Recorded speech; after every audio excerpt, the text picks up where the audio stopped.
Tonight we've got three wonderful panelists. We've got Terry Macalister and James Marriott, who are co-authors of this wonderful book, which I've been reading, and which we're going to start off talking about.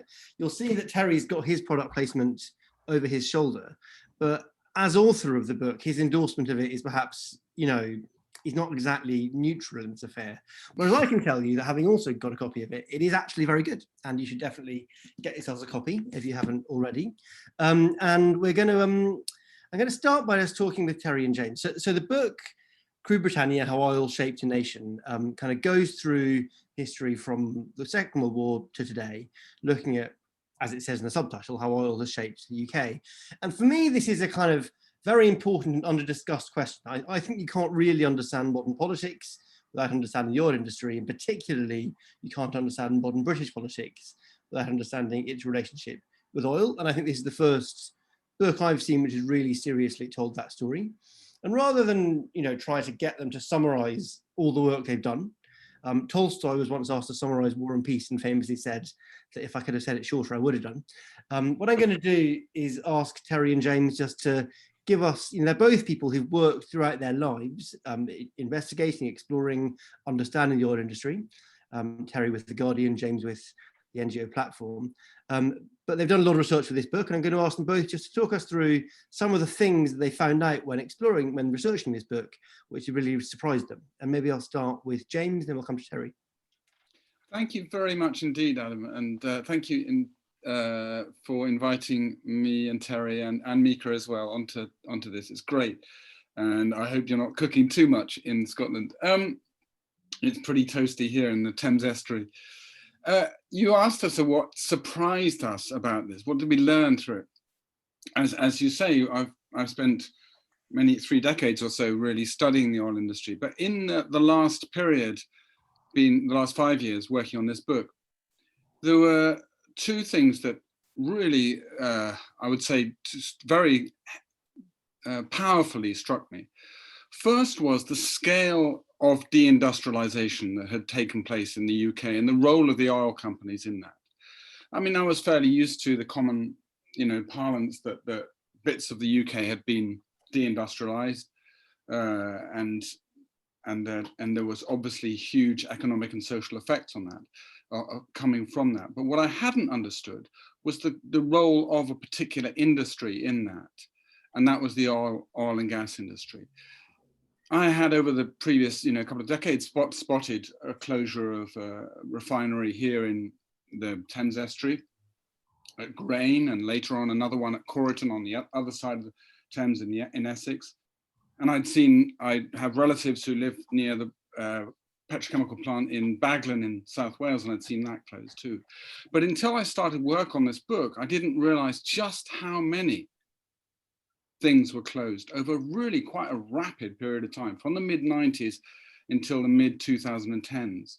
You saw petrochemical plants closing, refineries closing, pipelines closing, lubrication production plants closing, R&D facilities closing, plastics factories closing, all over the place. We began to map it, and you could see it like a kind of rash breaking out all over the place. And it was fascinating for us to consider the fact that this had all been as a result of decisions made in the boardrooms of BP and Shell particularly.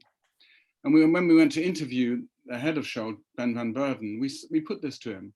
We asked him, do you think you've been party to the deindustrialization of Britain? And we named a whole set of plants. And he said, well, yes, indeed, that is the case. He effectively said that to us with some thoughtfulness.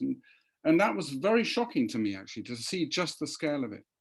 The second thing I think that was really striking was the degree to which there's been a shift from the great corporations, as it were, BP, Shell, and other corporations, which had dominated the British economy since the Second World War, and indeed dominated most of my life, how they have effectively become slowly hollowed out in the last decade or so by a new form of enterprise, private equity companies. You've seen again and again and again, as we've studied it, Shell and BP have sold off assets to these private equity companies, onshore and offshore, Indeed, whole chunks of staff have moved from the corporations into these private equity companies. And just to illustrate what we mean there, consider, for example, the company Ineos, which is not a PLC. It's not owned by shareholders and not owned by pension funds and so on. It's owned by basically three people, Jim Ratcliffe and two other people. Jim Ratcliffe, who's the CEO, owns 60% of the shares of the company. So it's a private venture, and yet it owns a swathe of assets in the offshore fields. It owns Grangemouth, it owns the Forties pipeline, which is arguably the largest machine in the UK, and a whole set of petrochemical plants across the country. And yet it's very, very hidden, and access to it is extremely hidden. And it's domiciled, tax domiciled outside the UK. We spent years trying to find out where, and basically it seems to be domiciled in the Isle of Man. And the main protagonists in it, such as Jim Ratcliffe and his two colleagues, they're based in Monaco and Switzerland. So essentially the big corporations have been hollowed out by these private equity companies. And that's a very substantial shift in power, which has big effects on the polity of this country over the longer term. Absolutely, thank you, James. And Terry, what would you like to add to that? What as you were, so Terry Macalister, for those who don't know him, is a kind of a long-term energy editor at The Guardian. I've spent much of my life learning a huge amount from his articles. And so, what did you learn researching this book, Terry? I suppose we learned lots of things, and I would argue that I spent sort of 30 years in journalism and left The Guardian in 2016. And I kind of feel that I've learned more about not just the oil industry, but actually politics, economics, the whole sort of shebang in that period. And it's an interesting question that sometime people ought to look at the role of the media, which is people are being, mainstream media criticized all the time, rightly in many, many ways. But part of it is these guys haven't got time to think properly. It's absolutely sort of wham bam, every day, loads of stories. So the kind of 4 years, I've had much more time to actually look at in depth at all sorts of issues, and not least discussing them with James, and writing together has been fantastic because we bounced all these ideas across each other. And we started with this idea that the tail, which is the oil industry, maybe wagged the dog, which is the UK, which is Britain, that the oil industry was so powerful that, and it had never been recognized as such, that it had this enormous influence on the body politic, on the economics, and even the culture. So one aspect of that would be the famous revolving door. And that's been looked at in recent times with this focus on Lex Greensill and David Cameron inviting him into the cabinet office, into the government. The fact is that in 2010, admittedly not in a sort of private capacity, it was a civil servant appointment, it was announced and everything, but John Brown, the former chief executive of BP, was made, what was his actual title? He was called lead non-executive director, but that's in the cabinet. That's a sort of extremely important position. And the argument was that he would bring energy efficiency and a business-like manner to the cabinet working and the civil service.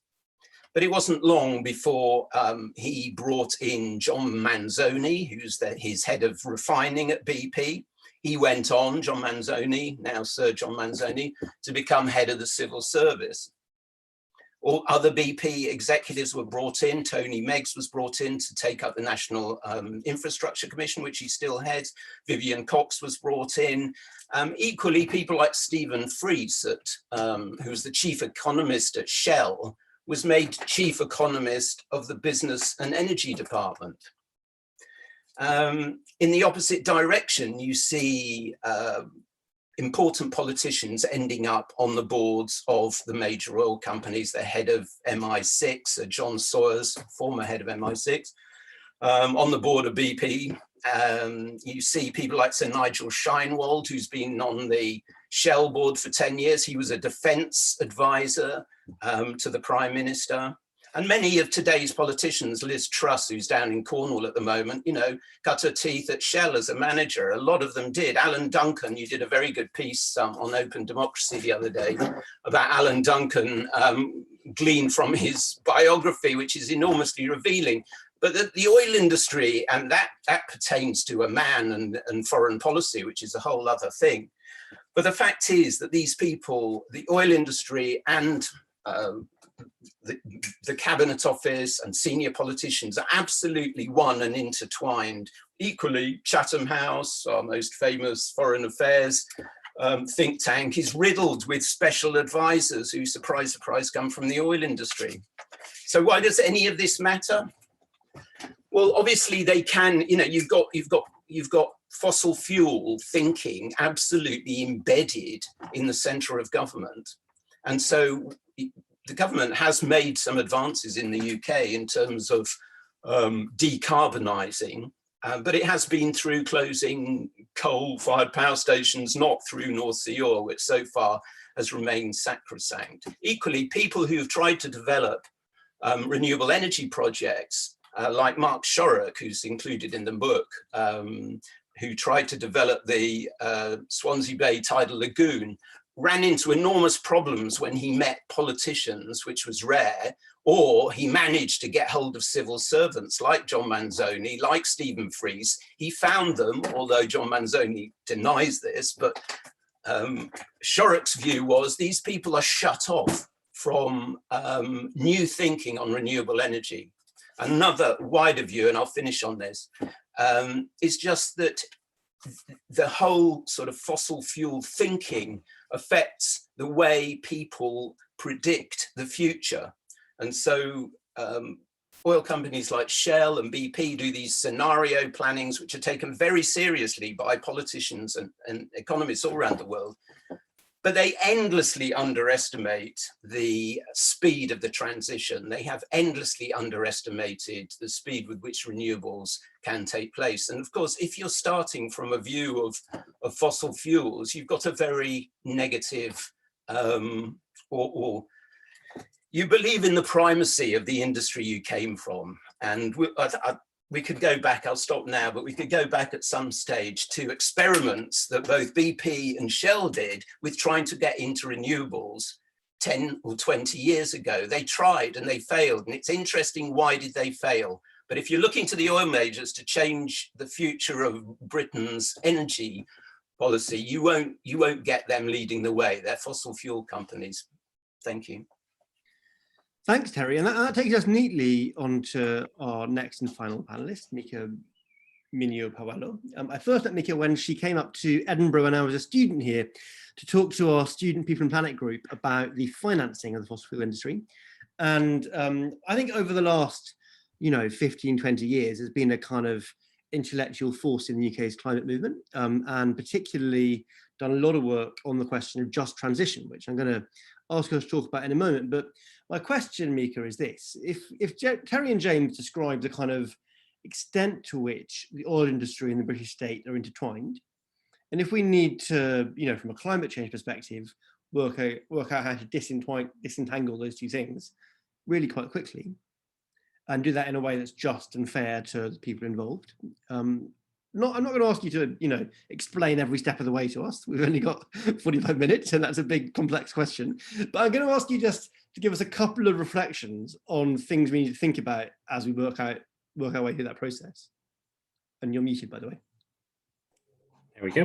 Yeah, and yes, that was 15 years ago that I came up for the local People and Planet meetings. It's an era ago, and it's quite, in some ways, it's quite exciting and invigorating where we are now with climate debate versus then, and that things feel very, very different. On the other hand, the fact that it took 15 years to get to where we are now when we knew the science back then is is also devastating at the same time. But let's hold on to the positives. So in terms of how do we deliver a just transition? I mean, there's a lot of different components and a lot of different kind of elements on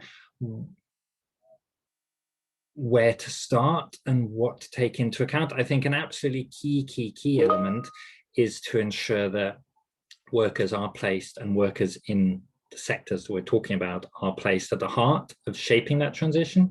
And those are both the kind of obvious workers that get imagined in the kind of, that people come to mind, like probably someone normally thinking of a man on a rig in a hard hat who, you know, goes offshore for 2 weeks and onshore for 2 weeks. But there's a whole range of different people who work offshore. And for example, I know the platform has talked to people who work in the canteens offshore. So their future is also key, whether or not it's someone who's wielding a spanner or serving lasagna. There's helicopter pilots who take the people out there. There's a lot of people who work in the onshore supply chains, some of which, again, are kind of more straightforward. But then there'll be, let's say, the workers in the fabrication yards who had a history of building the platforms for, effectively, for North Sea oil. And what the future pathways can be for all those different elements, and what is the role of workers, how they can be centered in that, because there's definitely obviously the oil companies have a history of trying to smash unions as much as possible and to reduce worker power. But the Green Movement also doesn't have a great record on embedding worker voices and worker demands at the heart of what the transition needs to look like. And there's a tendency sometimes to go, well, we need to shut down North Sea oil and it will be fine for the people who are there because it will work out, or because there will be enough other good jobs.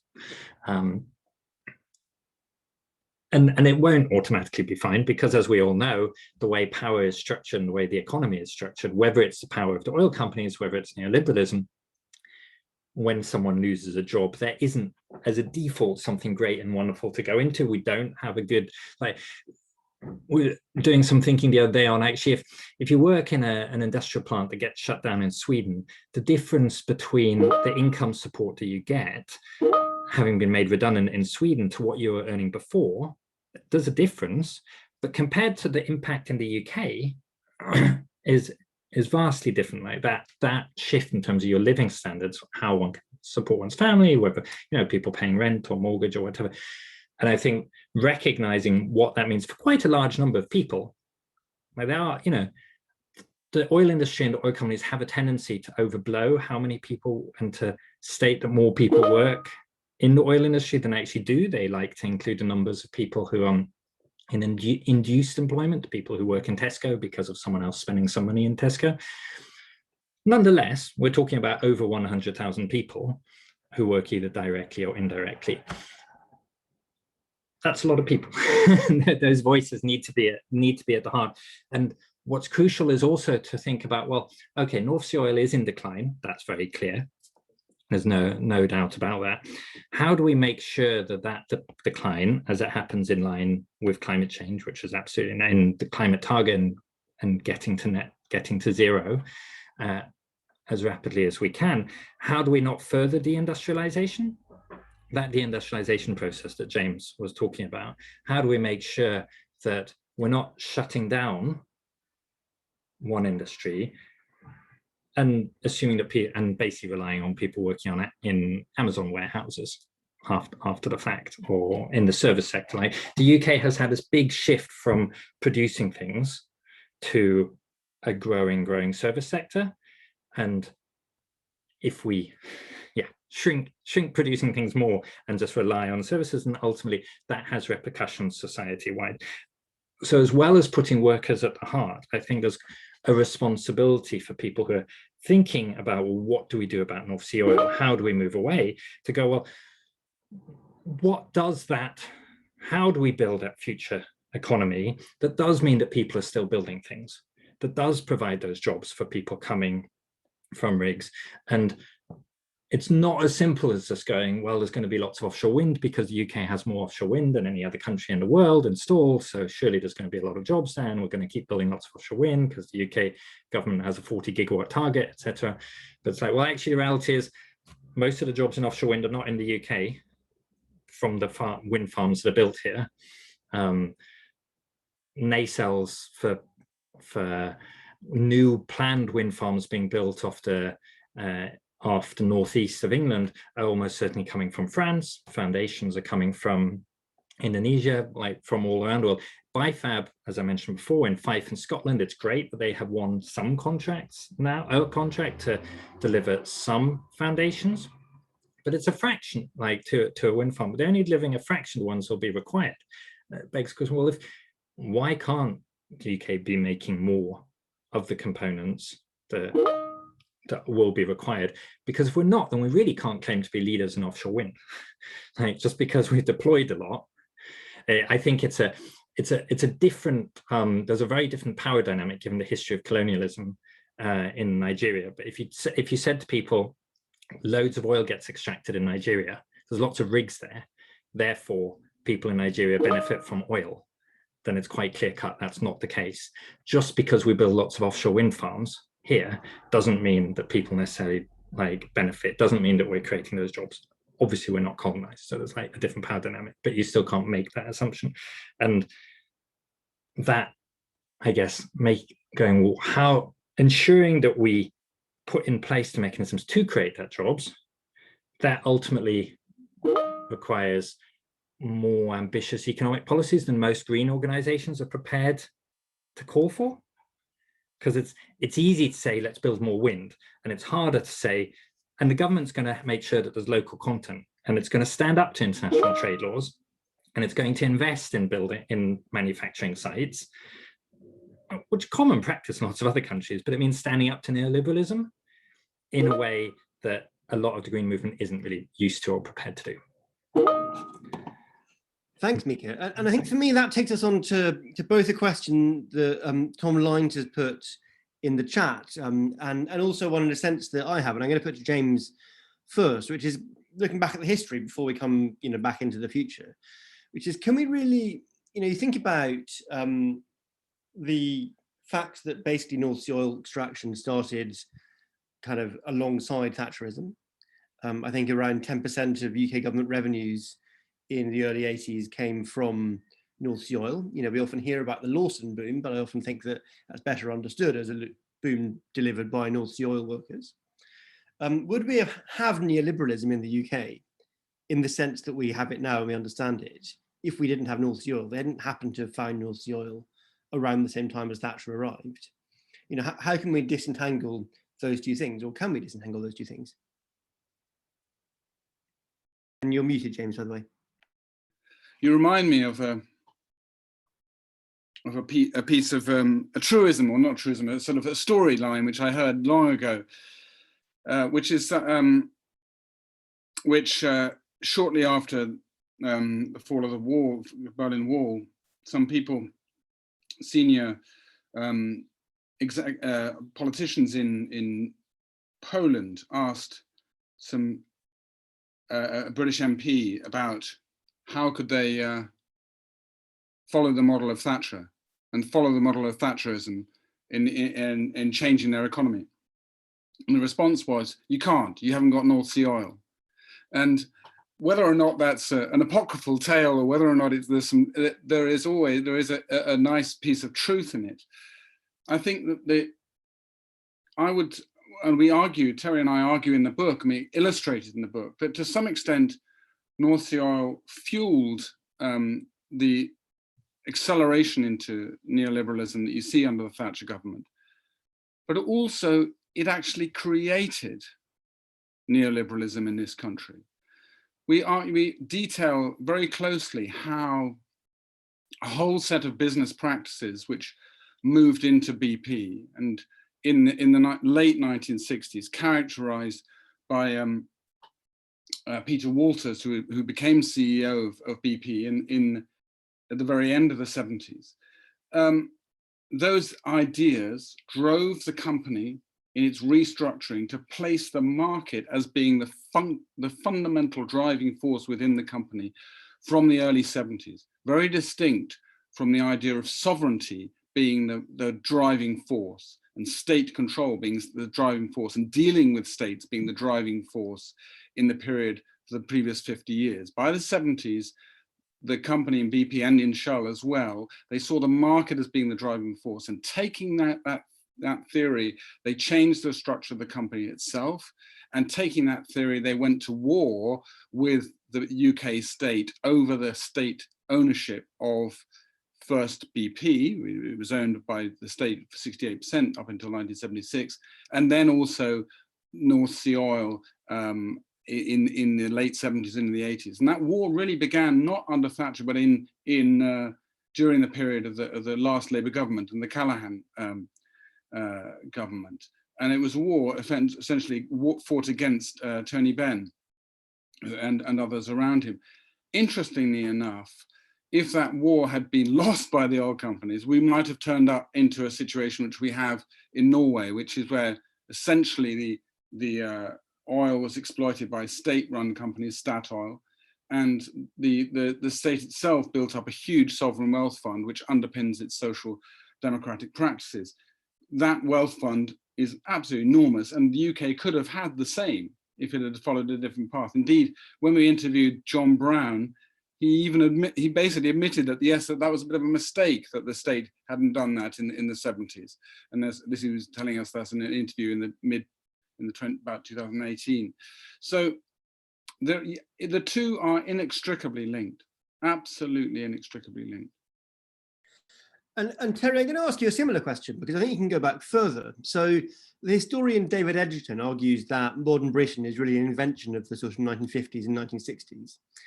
And I was kind of thinking about that description as I was reading the chapter of your book, where you talk about how kind of infrastructure of the oil industry was built for World War II, and then they had to find a market after the war. And so you kind of suddenly get this whole new culture arrive of oil and plastics and so on.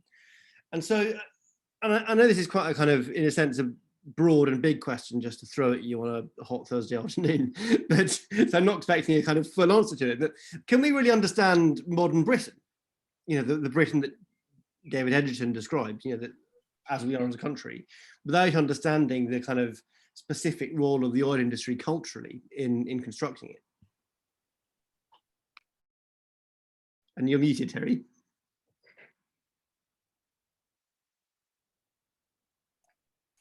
Yeah, okay. My mind is muted by your question, to be honest. That's a very I suppose I'm saying, can you just talk us through some of the things you talk about in the book about how the oil industry affected culture? I guess that's what I'm saying. Affected culture. Okay. Well, I mean, certainly in terms of your talking about the post-war period and the primacy of the car. I mean, I was born in Leeds, and you've got Glasgow not far down the road from you, and these are cities that were pulverized by the car. Motorways were basically built right through the center of them and sort of obliterating a lot of beautiful domestic architecture, obviously the same in a lot of British cities, but that was the kind of the drive for the car. And in terms of the sort of culture, I mean, one of the things we looked at was, well, this belief that there was a certain, it affected popular culture, oil affected popular culture.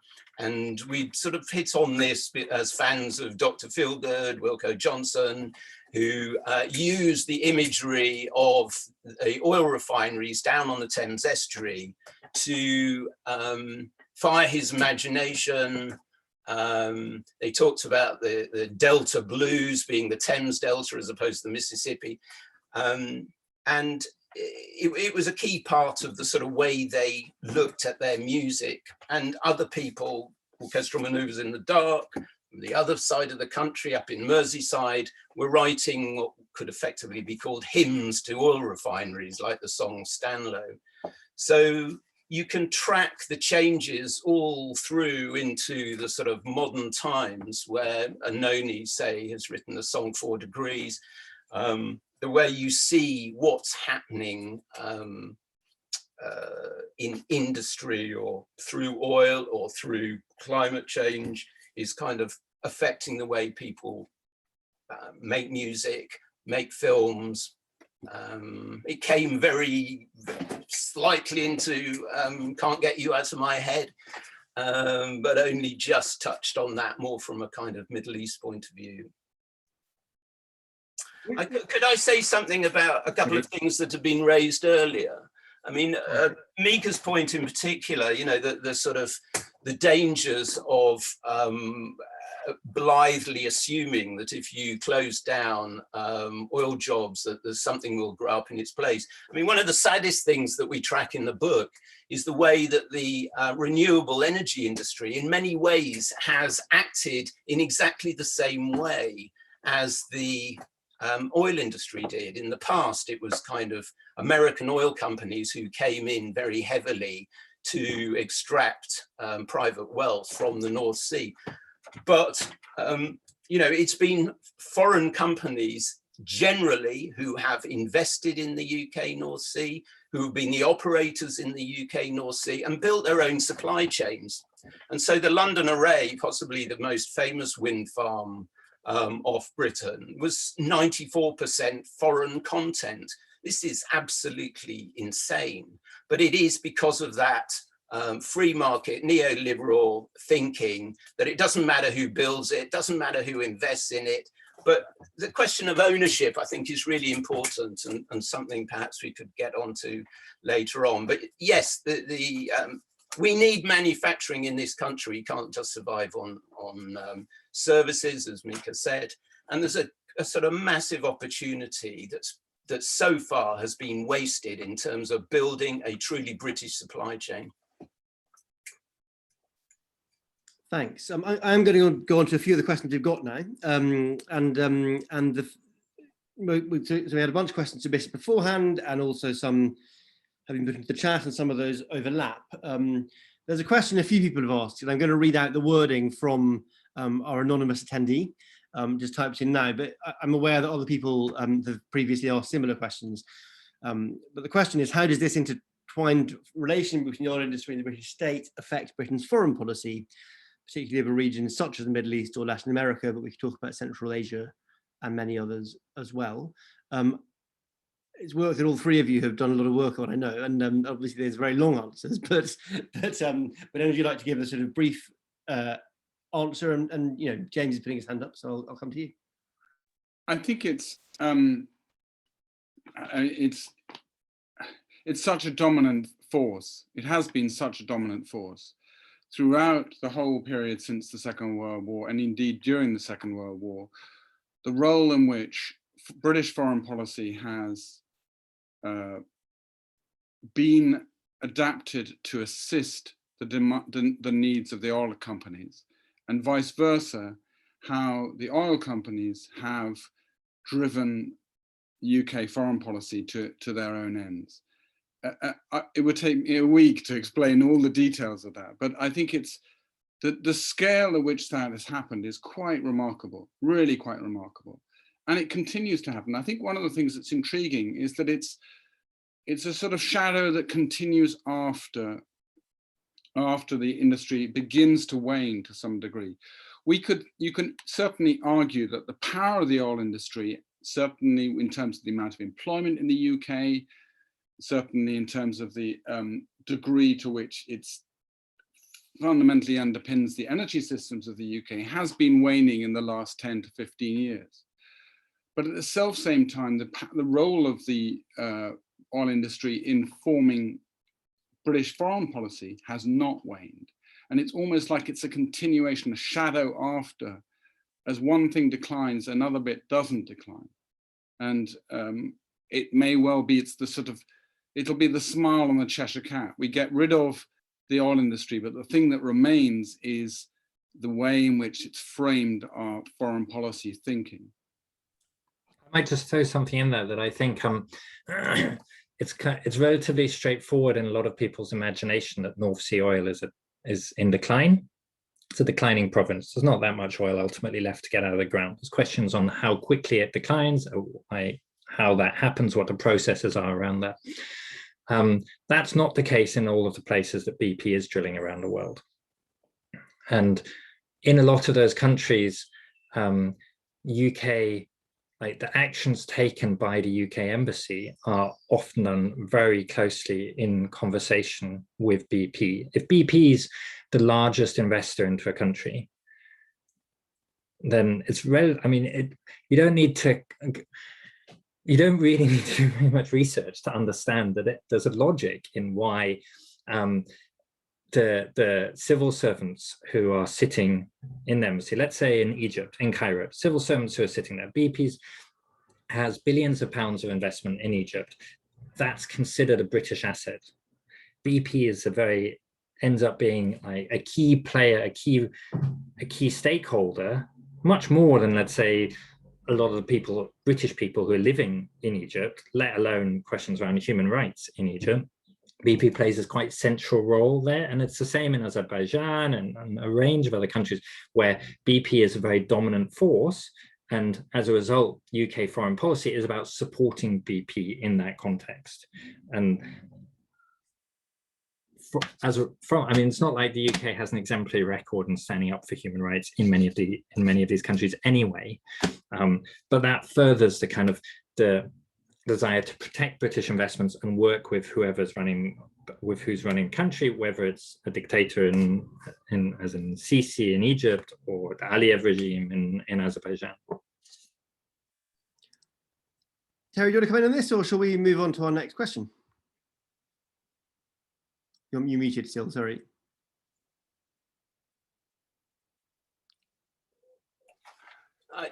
I would like to say just one thing, I guess, and that was that we did a talk at the Estuary Festival, James and myself, and we had Lazarus Tamana, who is in the book, who was an activist in Ogoni land in Nigeria.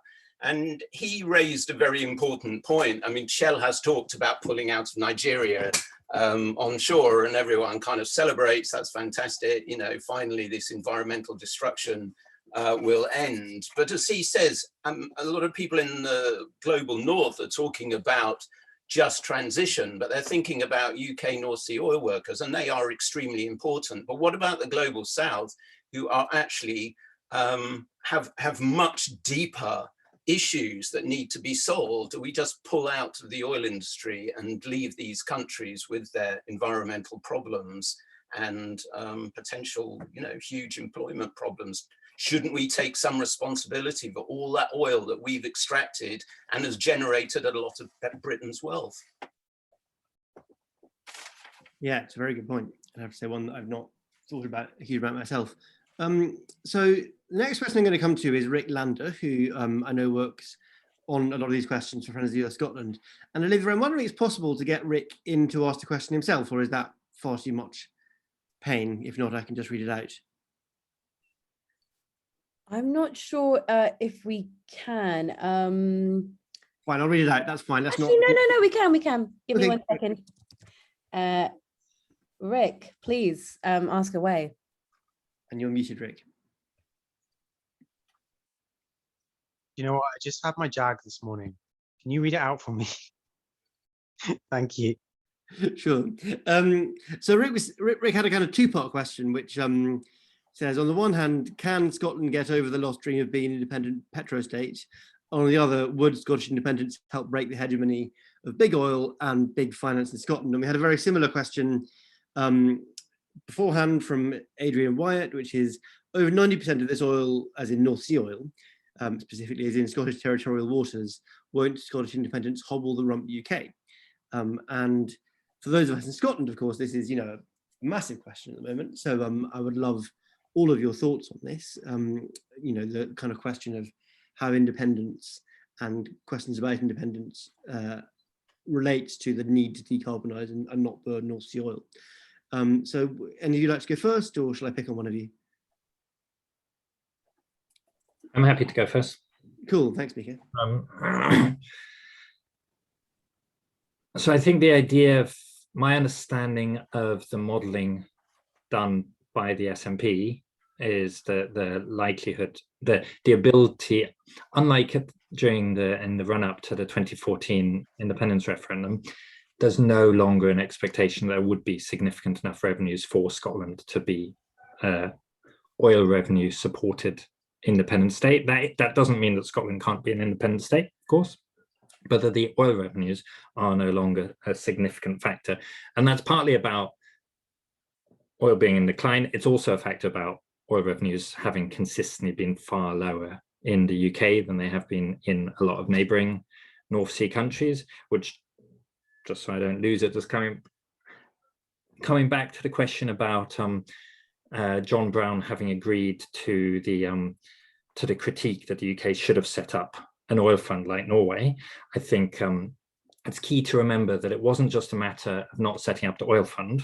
It was, as James pointed out, a matter that the oil wasn't publicly owned and wasn't being taxed right. So there wasn't money coming in to go into an oil fund or to be spent on other things. The money just wasn't coming to the public. That's the fundamental question. Then there's a question, where would you put the money if the money's coming in? I think on does Wood Scottish independence help break the hegemony? I think to a certain extent I think it's helpful in thinking about, given that revenue in the UK from North Sea oil is not significant, the power at this point in time, and is often negative. Like frequently at this point, the direction of travel of revenues on oil is from the public to the oil companies, and that is going to increase over the next 15 years exponentially because of the cost of decommissioning, because the public are taking on the cost of decommissioning. Unless we change those rules and say, actually, BP, Shell, etc., you've got to cough up, we are all going to be transferring a lot of our tax money to North Sea oil companies to clean up afterwards. So I don't think actually the question about North Sea extraction is that central anymore to the power of oil companies in the UK. James and Terry might disagree. That doesn't mean that there isn't cultural power, that there aren't very, very deep relationships that come through sponsorship, through lots of other things. There clearly is that power, and that extends hence to the Foreign Office acting on behalf of those entities. But I think it's separate from North Sea extraction. And I think, just to bounce off those questions, the key thing to bear in mind as well in the transition and in this gradual shift is that leaving oil behind does not. I agree that the oil industry played a role in shaping the neoliberalism alongside many other factors that like shapes a lot of our daily lives and the economy. But leaving oil behind does not mean that we're leaving neoliberalism behind. Right? That future does not become more democratic and just because it's run off wind turbines rather than refineries.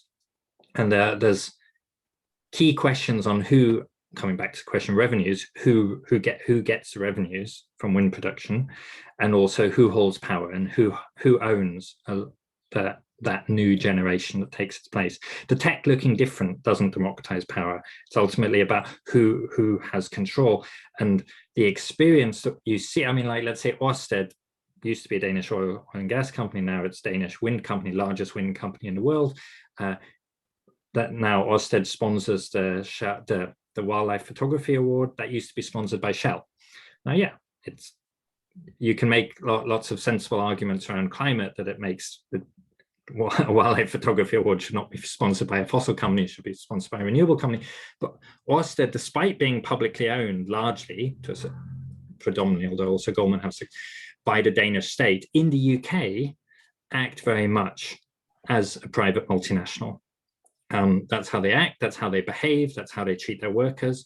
And we need to face up to the fact that this future, this transition, is not automatically building that more democratic future. We might be moving away from being a petro-state to some extent, but that doesn't reduce corporate power. And if anything, it's useful to remember that a lot of the kind of, to the extent that we have social welfare and a lot of the democratic power that exists within the UK came from union organizing, from worker organizing. And a lot of that relied on workers being able to organize in centralized locations, often in the energy sector, particularly in coal, and then also in oil and gas, and workers being able to push for more democracy, for more social redistribution. And they had power because there were choke points where there were strong worker organizations. And that centralized nature actually doesn't exist in the same way with renewables. So it's actually quite possible that that transition to renewables, while being good for the climate, makes it harder to assert democratic and bottom-up power rather than easier.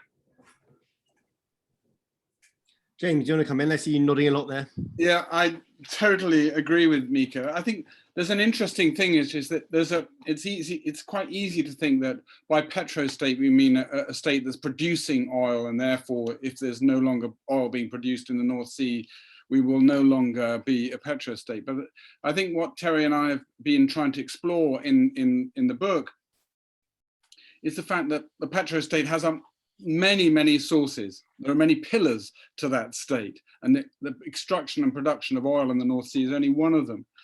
And it could be that the UK becomes more of a petro-state as production in the North Sea declines, and as more and more of the finance sector of the UK, and that's particularly in London, becomes more and more embedded in oil and gas finance.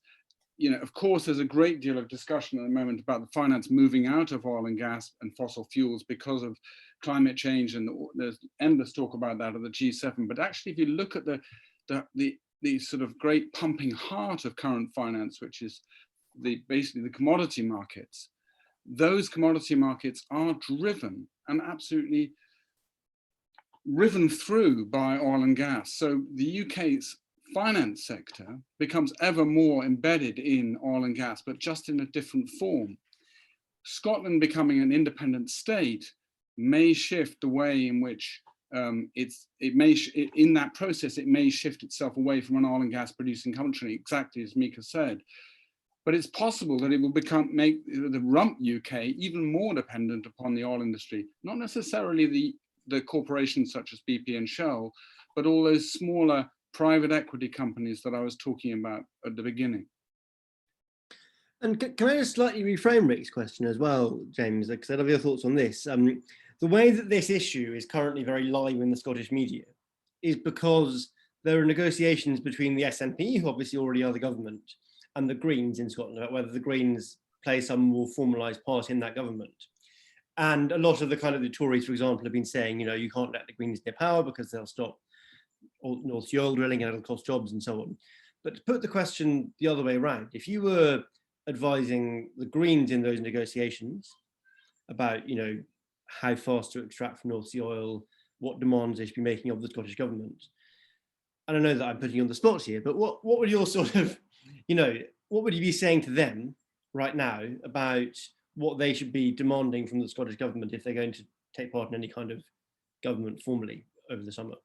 I think that precisely what Mika said, that the economic policies, I don't know the economic policies of the Scottish Green Party. I apologise for that.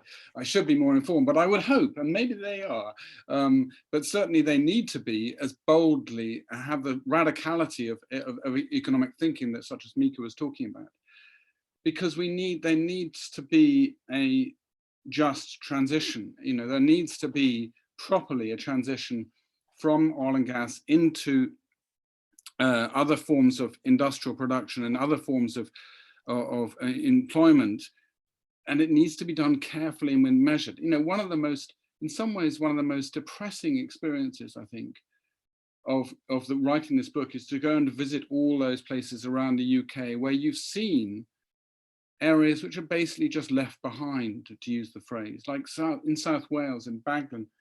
There was the largest petrochemical works in Europe was there, and because of the policies that were employed particularly by the Thatcher government and then the Major government, and afterwards that in the Blair government as well, essentially the way in which those plants were closed down has left that area absolutely bereft. It was a buzzing area with high employment and a great deal of good employment and good wages in the 60s and 70s, and it is now one of the poorest areas of Wales. If the Green Party in Scotland have any sense at all, they will focus on those areas that need to undergo transformation, such as, for example, Grangemouth, and there needs to make sure that that's done in a way that's just and a way that doesn't leave those places in 10 or 15 or 20 years' time being the poorest areas in Scotland. And Terry, to come back to the original question and the way Rick put it, so, you know, can Scotland get over the dream of being an independent petro-state? The SNP famously used to have the slogan, it's Scotland's oil, etc. And similarly, you know, how would you respond to the second half of that? Would independence break the power of big oil in London? Or as James said, is it more complicated than that?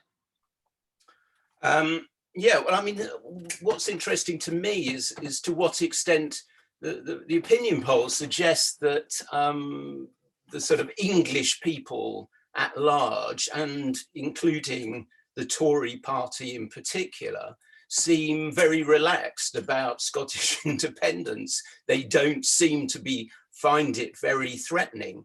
And so it's interesting that's kind of built into the dialogue. And I wonder to what extent that is because the black gold in Scotland is no longer there. England does not need to colonize Scotland in the same way as it did before, because it sees very diminishing returns in terms of fossil fuels. So that's definitely a sort of interesting issue. Will it affect the situation the large oil companies? I think, as James has said, the fact is the large oil companies are in big trouble. You know, they're fighting for their survival basically, and their power is diminishing. I mean, it's interesting that they still do have some kind of power in terms of the public imagination and probably almost definitely the political imagination in Westminster, but they mean less and less, and they know this, and they are in a desperate bid to brand themselves as transitioning to a sort of a greener state. So I think we can kind of, as James said, it won't take oil trading away or whatever from the centre, from the city of London. But interestingly, you know, it's not oil that's talked about so much in the city of London, it's carbon trading. That's the thing that's really turning on the traders at the moment. So does it matter so much? There is a serious issue over whether oil actually coming out of the North Sea is worth anything, because as Mika was saying, around these decommissioning costs, and actually a lot of the oil companies aren't paying taxes anymore. They're actually being subsidized effectively. So there will be a big fight, no doubt, between an independent Scotland when, as I think it probably will take place, with London over who actually pays for that. But it isn't just about sort of production, which is worth throwing in here at this late stage. You know, it's not about just about who can make the most power. Actually, energy efficiency, some element of degrowth, I think, has got to be included. So in terms of your questions about the Green Party, they should be looking at that, and it needs to be done on a national level. I totally agree, and I said it earlier with what Mika was saying about no one should imagine that Ørsted is really very different in terms of what drives it than BP or Shell or whatever. But what is interesting is that Ørsted comes from Denmark. It was Dong, it was an oil and gas company, and that oil and gas company sold all its assets. It sold all its fossil fuel assets, a lot of them to Ineos and Jim Ratcliffe, who James was talking about earlier, interestingly enough. But oil companies can effectively liquidate themselves and recreate themselves in a different guise, and that's what we should be looking towards. So we've got about 4 minutes left, which means I'm going to give each of our panelists kind of 1 minute to say a sort of, oh, and there's one other thing type comment. Mika, I'll come to you first. I'm aware we've not spoken, as Terry suggested we might, about ownership. So perhaps you could comment on that, but we can say whatever you like. But Mika, what are your final thoughts before we all scoot out into the sunshine this evening? So I did some research a few years ago that looked at who owned offshore wind in the UK. It's a little bit dated, but the trend won't have changed dramatically. We looked at, it would be great, so the graph, there's a nice pie chart, and it shows how much of it is owned by UK public institutions, how much is owned by, when you look at the pie chart, you go, oh, look, most wind in the UK is owned by public institutions, except those are all Norwegian, Danish, Swedish, German public institutions. They owned, at that point, they owned a majority. There was a section that was how much was owned by the UK public, but most people couldn't see it because it looked like a black line in between two other sections, because it's one wind turbine, which is in Scotland. It's offshore when there's high tide, and it's onshore when there's low tide, because it's basically on the beach. And it's a good, I mean, it belongs to offshore energy research catapult, and it's good that it's there. It's, you know, research program, but it demonstrates the lack of public ownership that there is in the UK, and how in a lot of other countries it's taken for granted that actually the wind belongs to the people. Maybe we shouldn't privatize the wind and sell it off entirely, at least. Terry? Well, on that point, I mean, we actually physically in the book describes this terrific journey we did, where some people got in touch from Liverpool and said they wanted to recapture a wind farm, and would we go along with them, which we did. And so we did actually, the people did possess the wind on that particular occasion. I think creativity, you know, we use music in the book. I think that's one thing lacking generally in politics. If you're trying to make things change, and Extinction Rebellion have been pretty good at that. But if you want to make things change, A, you have to rely on the people to make it change, and B, use your imagination, use creativity, use art, use music. That would be my view. Thank you. And James, last word. You're muted. It links a little bit to what Terry and Mika have said, which is that one of the things that we've explored in this book is the question in which our thinking and our feeling has been made by oil and gas. Raymond Williams talked about change being a change in the structure of feeling. And I'm very interested in the fact that oil and gas made our feeling, made us understand what the way we thought about the world and maybe felt about the world was framed by our very visceral experience of the petrochemicals world. For example, myself, I traveled in a car before I was born inside my mother's womb. One of the first things that I put inside my mouth was the product of a petrochemical plant in the form of a rubber teat, a fake rubber teat, you know.